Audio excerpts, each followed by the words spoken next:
Albert Einstein said that imagination is more important than knowledge. Do you think he was right?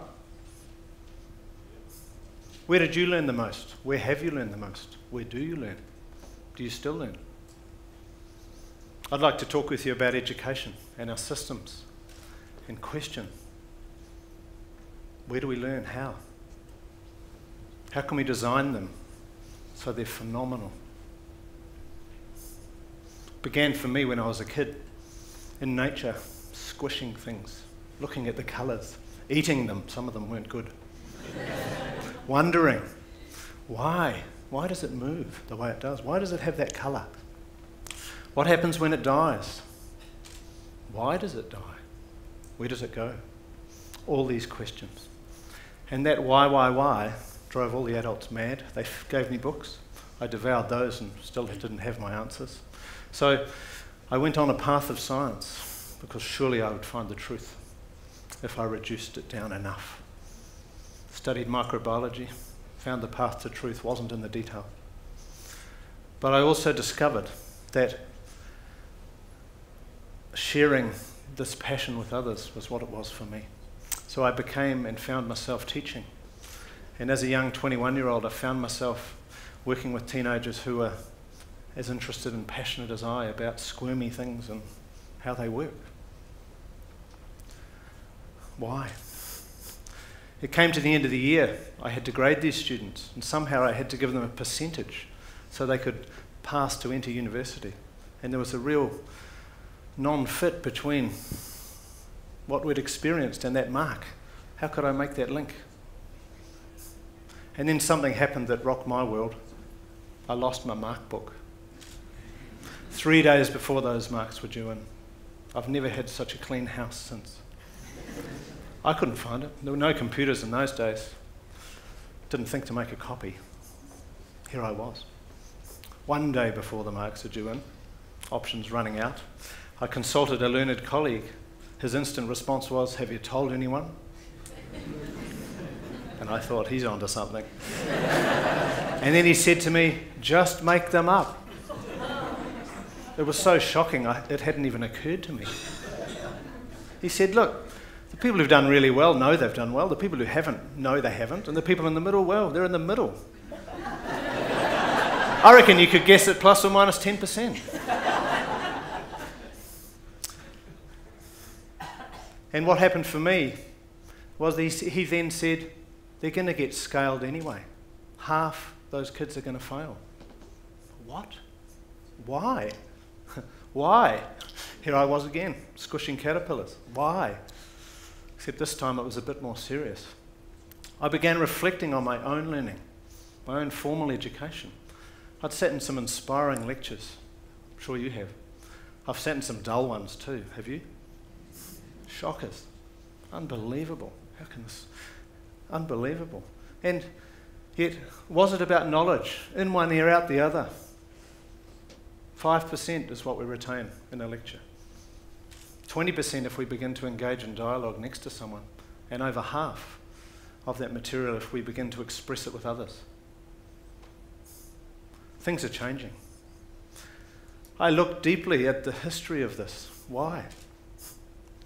The lectern is about power. It's about authority. It's about whoever delivers from there for centuries, having the word, the reading. In one ear, out the other. It's about the person at the front. But this is changing, as you know. Technology is having a huge role. More clicks and fewer bricks. And in this transformation in education we're seeing, the level of learning is increasing rapidly. It's marvellous. And that transformation that's beginning to happen in education mirrors the other industries like music and media. Let's just take those for example. When I buy the services of music, I have a choice now to hire them, to purchase them, rent them for a while, but I expect them to be delivered to my handheld device. I don't want the bother of having to go to a shop. Media. I want to filter what comes to me. I don't wish to hear all the bad news, thanks. There's so much good news. I'm interested in spreading that and hearing that. That's what I choose to be. The technology now is enabling someone in a garage somewhere to click a mouse and compete on the global scale with the most reputable educational institutions, which for centuries have dominated. It's changing. I'd like to tell you a story about a student I've worked with named Rod. Now Rod, based in Europe, worked for a lighting company, and that lighting company was doing research and development around how to produce solar electric lighting systems which could be used away from network generated electricity. And they chose for their R&D lab Kenya, the slums of Nairobi, and the side of Lake Victoria in inland Africa. And profound work. This changed these people's lives. They were spending 50% of their income on kerosene. Can you imagine spending half of your income to provide cooking, to provide light, so you can do what you do? 50%. The systems that they took there instantly saved people 40% of that, even if they sold them, bang, let alone consider renting, leasing, other arrangements. People began to not have kerosene fumes in their homes. And even more important, they began to not need and depend on the kerosene coming to them, which, due to corruption and war, was a disrupted supply. So there were so many wins, a lot of wins. And for Rod's company, there were wins too. He did this at work, about work, and for work. Yet, he enrolled in the institution I work with. After he finished this project, he'd spent 3 years on it. He worked for 3 months to reflect on what he'd done. He reflected on whether he'd looked at other projects similar, critically thought about, is there a way to build on those? And I met Rod for 3 hours only as I assessed him for his degree, based on experience. So hang on, a degree based on experience, at work, about work, for work. He only came to the bricks for 3 hours. Is the workplace the new higher education venue? Why not? Imagine it. I'm privileged to facilitate 25 odd projects like Rod's simultaneously, and we get together virtually, usually, because we all live in different places. I live rurally. A lot of people live rurally who do this work.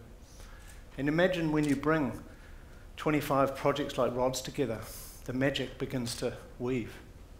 And I've worked with lawyers and accountants and entrepreneurs, mothers, people who are interested in a future focus. That's the criteria. Do you want to make a better world than the one you're in? How can you do that? And what happens when you bring people together from different organisations, from different perspectives, is you get learning from unexpected places. You know, a lawyer on a course said, we actually make all our money out of people's mistakes generally. Imagine if we offered the service of helping avoid the mistakes. That's integrity. And imagine if, when people bring all these projects together, there's the opportunity for others to participate. Now, it might seem like Rod was doing a nice thing for his company. His bosses loved his work. They promoted him, paid him handsomely. But it wasn't about the Kenyans in the end. It was about Rod. And Rod received far more than he gave. It might seem he was walking in there with some flash toys, some flash technology. But what Rod got out of it far surpassed what he put into it. He had to ask questions like, who do I talk to take this technology into this place? Are you going to go to the tribal leader, who's currently quite corrupt?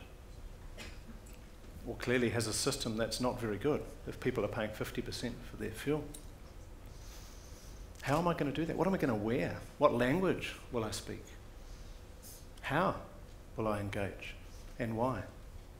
All these questions came up for him. And this work only begins to transform from a caterpillar stuffed full of information, knowledge, to something more beautiful that evolves if we reflect deeply. How much do you reflect on what you believe and why, and how your learning has served you? Do you spend much time doing that? Is it as important as rushing to the next invoice? Is it? What matters? These are very personal questions. How can I, as an educator, prescribe the curriculum for a degree that someone like Rod might do? What arrogance. It's his, it's not mine. And something else happens as we build on this. We get this cycle going. Have an amazing experience. Reflect on it and then go, be good if I knew this before I did it. And around you go. And it drives you to find this knowledge. And what fuels this cycle for me is imagination. And how often you ask the question, I wonder if. What if? I'm in a job I don't like. What if I went to the boss and declared that? And the boss might go, oh great, I was wondering if you were interested in this new role. As opposed to the fear which might be, he'll think I don't want to do it. This cycle is the new currency of learning, in my opinion. And when someone like Rod blossoms into something far bigger than he imagined when he began his project, then I think of him as the new apprentice, not as a student, because I'm learning as much from them all the time as he's learning from me, as I've been his mentor. And imagine when we unleash these lecture theatres full of people, what good can come from that? And let's imagine 100 people participating in that project of Rod's. 100. There's plenty of opportunities. You know, Rod's biggest insight from that work was, when I slept on the mud floor in someone's home, they talked about the fact that the fish in the lake were getting harder to catch, and there was fewer of them. And they knew that, yet we had to keep fishing because otherwise we wouldn't have anything to eat. It was different from his leafy suburbs that he lived in. That experience changed him, it transformed him into something else. Rod now works with aid projects internationally, advising on how to embed success. So, we live in a different world. We live in an interconnected world where the barriers to culture are our own. They're our mental barriers, because technologically it's possible to work with people in Kenya next to the side of Lake Victoria who use Skype, who are on their cell phones. Rod told me that as soon as he turned up with their solar-powered electric equipment, someone had taken a photo of it, sent that photo more than 100 kilometres away and began trading from the moment they arrived. Now, we could learn a bit about innovation from such thinking, from those who have been used to living in a resource-constrained situation. It forces innovation, eh? It invites it. This is a picture I like of the internet taken a couple of days ago, someone's model of all the traffic happening across the continents, different colours representing the different continents and where things have gone, and from and to. And like all models and ideas, there's still the unexpected, because the white areas in this shot represent, we don't know where that traffic is. We can't measure it. I like that. It's unexpected. And these infrastructures, which are largely invisible, are the roads when they turned up, and the bridges and the mechanisms of travel. Are you prepared to travel culturally to learn? You can do it if you're brave. So as you think about your next learning, what are you going to choose? Is it the same old, same old? I wonder, are you prepared to have a look at that cycle, which I believe happens intuitively, and we do it without necessarily being facilitated. But let's just imagine that you're provided with the spokes and the hub of this wheel as it goes around and around in that cycle. It's up to you to decide where the tyres are and the colour of them and where the rubber hits the road. Because it's your imagination and your passion and your learning that fuels this. And as this wheel goes round and round and round and gets faster, it gets pretty giddy on the edges as we unpeel the layers of who we really are and what serves us and what does not. The only place to go is into the middle and almost watch this going around you, this chaos of change. You know, my father taught me a great thing. He taught me to value my own learning. And he also taught me that if I could sit still while this madness went around me, all I had to think about was what fueled the spinning of the wheel. I think the last thing to reflect on is that when you have the courage to figure out what spins your wheels and we take off the brake of conditioning off that wheel, then we have a look at we have the courage to look at what others can truly offer us. Your next learning moment might be from the cleaner who looks after your building that you work in. It might be from a child who says something that's really annoying to you at the time. But as you reflect on it later, it was insightful. It was amazing. That is when you're open to learning. You can learn from the textures, the smell, a sensation. I can still close my eyes and take in the scent of the gravy my grandmother used to make.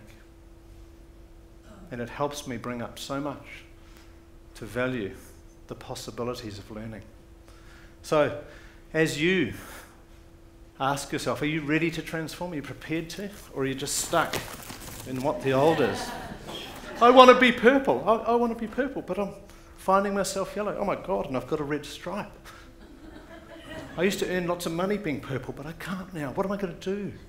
Get rid of that. And as you find yourself transforming, do you like it? Do you not like it? Well, you don't have a choice. Oh, purple. What's this? It's turning up. Oh, God. Oh. So are you going to do it? Are you going to fly? Go on, fly.